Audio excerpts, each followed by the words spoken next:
Mister maths YouTube channel நண்பர்கள் அனைவருக்கும் வணக்கம். இன்றைக்கி நம்ம பார்க்க போகிற லெசன் நேற்று பார்த்த லெசனுடைய கண்டினியூஷனே தான்.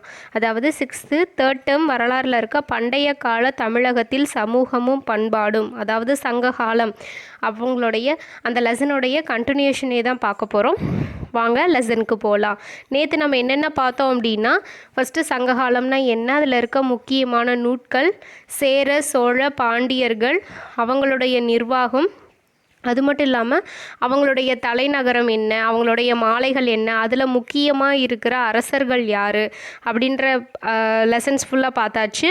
அந்த டாபிக்ஸ் ஃபுல்லாக முடிஞ்சாச்சு. இப்போ நம்ம பார்க்குறது இந்த லெசனோட கண்டினியூஷனில் பார்க்குறது வந்து பார்த்திங்கன்னா திணைகள்னு எடுத்துட்டோம் அப்படின்னா மருதம் வந்துட்டு மென்புலம் அப்படின்னு சொல்லுவாங்க. அது வந்து நன்செய். மருதம் அப்படின்ற திணை வந்து பார்த்தோம் அப்படின்னா வயலும் வயல் சார்ந்த இடமும், அதை தான் வந்து பார்த்தோம்னா மருதம்னு சொல்லுவாங்க. இது நன்செய் நிலம் அப்படின்னு சொல்கிறாங்க. இதில் வந்துட்டு நெல் கரும்பு வந்துட்டு நல்ல விளையும். இதே நெய்தல் தவிர மற்றது எல்லாமே வன்புலம்னு சொல்கிறாங்க.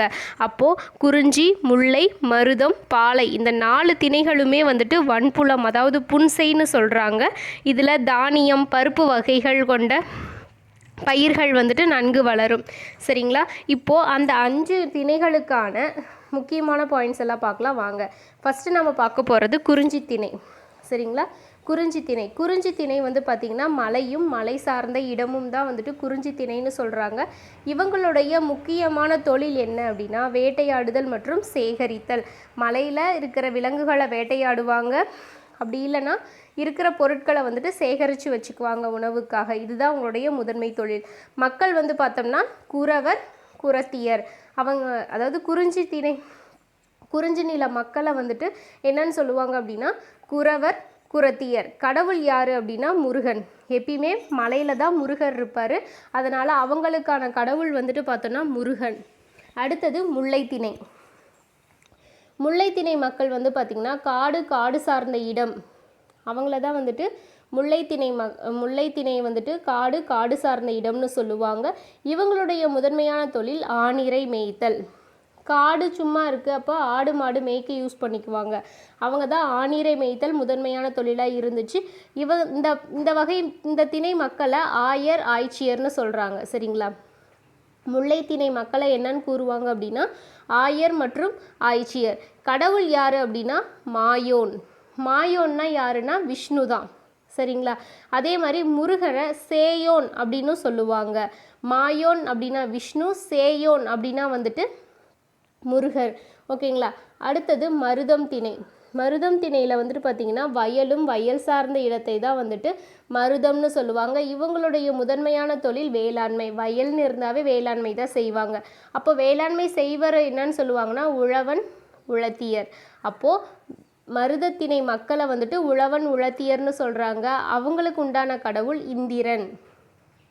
மருதத்திணை மக்களுடைய கடவுள் வந்துட்டு இந்திரன். அடுத்தது நெய்தல் அப்படின்றது கடலும் கடல் சார்ந்தவை. கடல் இருந்தாவே ஒன்று மீன் பிடிக்கலாம், அப்படி இல்லைன்னா உப்பு உற்பத்திக்கு யூஸ் பண்ணிக்கலாம். அவங்களுடைய முதன்மை தொழில் மீன் பிடித்தல் மற்றும் உப்பு உற்பத்தி. இவங்களை என்னன்னு சொல்லுவாங்கன்னா பரத்தியர், நுளத்தியர் அப்படின்னு சொல்கிறாங்க. பரதர், பரத்தியர், நுளத்தியர் அப்படின்ற சொல்கிறவங்கள யார் அப்படின்னா நெய்தல் திணை மக்கள். இவங்களுடைய கடவுள் வருணன். நெய்தல் திணை மக்களுடைய கடவுள் வருணன். அடுத்தது பாலைத்திணை வந்து பார்த்திங்கன்னா வறண்ட நிலம். ஓகேங்களா? அதெல்லாம் வந்து பார்த்திங்க அப்படின்னா மலை சார்ந்த இடம், காடு சார்ந்த இடம், வயல் சார்ந்த இடம், கடல் சார்ந்த இடங்களும் இருந்துச்சு. பாலை அப்படின்னாவே வந்து பார்த்திங்கன்னா வறண்ட நிலம். இங்கே வந்து வீர செயல்கள்னால் இவங்களுக்கு தொழில் செய்ய எந்த விதமான பொருட்களும் மூலதனமோ அது எந்த விதமும் இல்லை. அதனால் அவங்களுடைய இதே வந்து பார்த்திங்கன்னா வழிப்பறி செய்கிறது, திருடுறது, கொள்ளையடிக்கிறது, இந்த மாதிரி வீர செயல்களில் தான் அவங்க ஈடுபட்டு இருந்தாங்க. இந்த வகை பாலைத்திணை மக்களை என்னன்னு சொல்லுவாங்கன்னா மறத்தியர்னு சொல்கிறாங்க. மறத்தியர். இவங்களுடைய கடவுள் கொற்றை. சரிங்களா? இந்த 5 நிலங்களுக்குள்ளான டிஃப்ரென்ஸ் வந்துட்டு ரொம்ப முக்கியம். பொறுத்துகையில் கேட்கலாம்.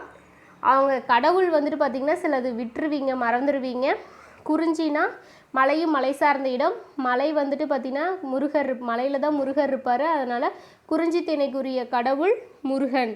முல்லைத்திணை வந்துட்டு காடு சார்ந்த இடம், அவங்களுக்கு உண்டான கடவுள் வந்து பார்த்திங்கன்னா விஷ்ணு, அதாவது மாயோன். மருதத்திணையோடைய கடவுள் வந்து யார் அப்படின்னா இந்திரர். இதே வந்துட்டு நெய்தல் திணை மக்களுடைய கடவுள் வந்துட்டு வருணன். பாலைத்திணை கடவுள் வந்துட்டு கொற்றவை. சரிங்களா? இதெல்லாம் வந்துட்டு பொறுத்துகையில் நிறைய டைம் கேட்டிருக்காங்க, நல்லா படிச்சுக்கோங்க. ஓகே, இப்போ திணைகளுக்கான டிஃப்ரென்சஸ், அவங்களுக்கு உண்டான கடவுள், அவங்களுடைய முதன்மை தொழில் பார்த்தாச்சு. அடுத்தது வந்து பார்த்திங்கன்னா சும்மா இம்பார்ட்டண்டான பாயிண்ட்ஸஸ் வந்துட்டு இதில் கேட்க வாய்ப்பு இருக்கிறதா பார்க்கலாம். மக்களின் முதன்மை கடவுள், அதாவது பண்டைய தமிழ் மக்கள், அப்படி இல்லைன்னா சங்க காலத்தில் மக்களினுடைய முதன்மை கடவுளாக இருக்கிறது யாருன்னா முருகர், அதாவது சேயோன் அப்படின்றவர் தான் இருக்கார். பாம்பின் தோலை காட்டிலும் மென்மையான துணி வந்துட்டு பேர் என்னன்னா கலிங்கம். பாம்பின் தோலை காட்டிலும் மென்மையான துணிக்கு பேர் வந்து பார்த்திங்கன்னா கலிங்கம். இதை வந்துட்டு அவங்க வந்துட்டு ஏற்றுமதி செஞ்சுட்டு இருந்தாங்க. சரிங்களா? அடுத்தது பாடல் பாடும் புலவர்களை வந்துட்டு என்ன சொல்கிறாங்கன்னா பாணர், விரலியர் அப்படின்னு சொல்லுவாங்க. பாடல் பாடும் புலவர்களை பாணர், விரலியர் அப்படின்னு சொல்லுவாங்க. மதுரையை பொறுத்தவரையிலும் பார்த்திங்கன்னா இரண்டு வகையான கடைகள் இருந்துச்சு. என்னென்னா நாலங்காடி, அல்லங்காடி. நாலங்காடினா பகல் நேர கடை, இதே அல்லங்காடினா இரவு நேர கடைகள்.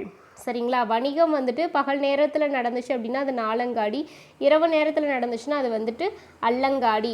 அடுத்தது மலபார் கருமிளகு. மலபார் கருமிளகு இது வந்துட்டு அவங்க வந்துட்டு ஏற்றுமதி செய்ததற்கான ஒரு சான்றை எடுத்திருக்காங்க. எப்படின்னா 2ஆம் ராம்சஸ் அப்படின்ற ஒரு அரசர் இறந்துட்டார். அவரை பதப்படுத்துவதற்காக மலபார் கருமிளகு அவருடைய உடலில் வச்சுருக்கிறதா அறிஞர்கள் வந்து கண்டுபிடிச்சிருக்காங்க. அப்போது என்ன ஏற்றுமதி செஞ்சுருக்காங்க? மலபார் கருமிளகை வந்துட்டு ஏற்றுமதி செஞ்சுருக்காங்க. இது யாருடைய உடலை பதப்படுத்துவதற்காக வச்சுருந்தாங்க அப்படின்னா 2ஆம் ராம்சஸ் அப்படின்ற ஒரு அரசருடைய உடலை பதப்படுத்தும் நோக்கில் வந்து வச்சுருந்துருக்காங்க.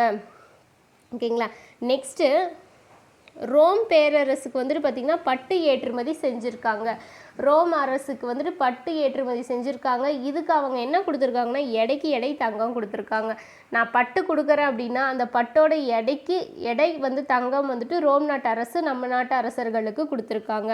ஓகே, இதில் இன்னொன்று என்னென்னு பார்த்தீங்கன்னா முசிறின்றது வந்து பார்த்தோம் நம்மளுடைய சேரர்களில் ஒரு முக்கியமான பகுதி.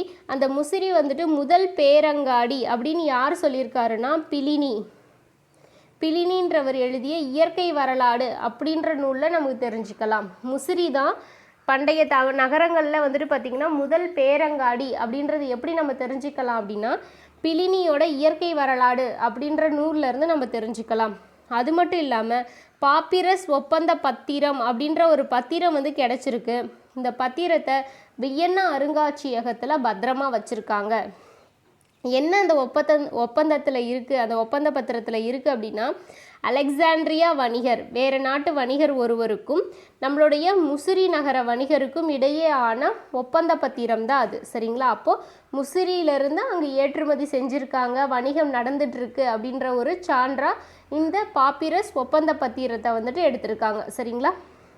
அடுத்தது களப்பிரர்கள். இதுவரையிலும் நம்ம பார்த்தது ஃபுல்லாக சேர சோழ பாண்டியர்களுடைய டிஃப்ரென்சஸ்ஸு, அதில் முக்கியமான பர்சன்ஸ் யார், முக்கியமான அரசர்கள் யார், அவங்க என்னென்ன பண்ணியிருக்காங்க, அது இல்லாமல் காமனாக எக்ஸாம் பாயிண்ட் ஆஃப் வியூவில் இந்த லெசன்லேருந்து என்ன கேட்க வாய்ப்பு இருக்கோ அதை பார்த்தாச்சு.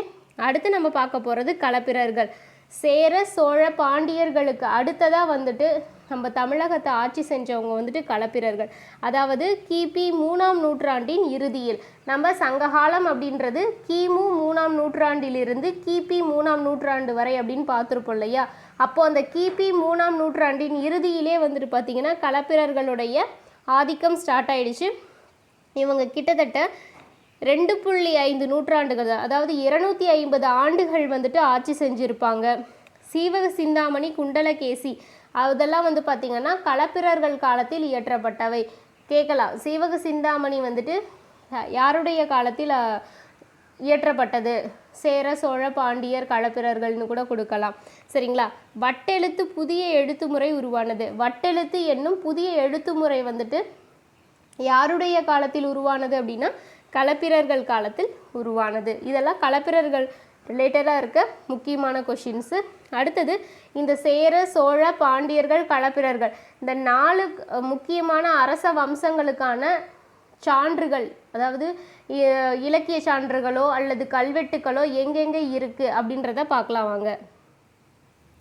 ஃபஸ்ட்டு சான்றுகளில் நம்ம ஃபஸ்ட்டு பார்க்க போகிறது கல்வெட்டு. இந்த கல்வெட்டில் வந்து பார்த்திங்கன்னா ஹதிகும்பா கல்வெட்டு அப்படின்றது ரொம்ப முக்கியம்.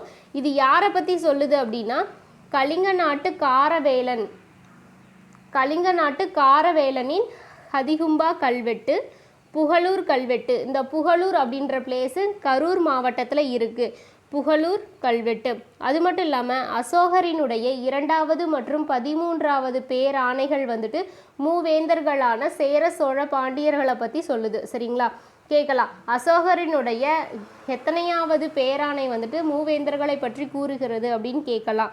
2 மற்றும் 13வது பேராணைகள். அடுத்தது மாங்குளம், அழகர்மலை, கீழ்வளவு இந்த 3 ஊர்களும் மதுரையில் தான் இருக்குது. அந்தந்த ஊரில் இருக்க கல்வெட்டுக்களும் சேர சோழ பாண்டியர்களை பற்றி குறிப்பிடுகிறது. எங்கெங்கன்னா மாங்குளம், அழகர்மலை, கீழ்வளவு இந்த 3 இடத்துல கண்டுபிடிக்கப்பட்ட கல்வெட்டுக்கள் சேர சோழ பாண்டியர்களை குறித்து கூறுகிறது. இந்த 3 ஊருமே வந்துட்டு மதுரை மாவட்டத்தில் வந்துட்டு இருக்குது. சரிங்களா, நெக்ஸ்ட் வந்து பார்த்தோம்னா செப்பேடுகள். செப்பேடுகளில் வந்துட்டு பார்த்திங்கன்னா 2 செப்பேடுகள், ஒன்று வேள்விக்குடி செப்பேடு, இன்னொன்று சின்னமனூர் செப்பேடு.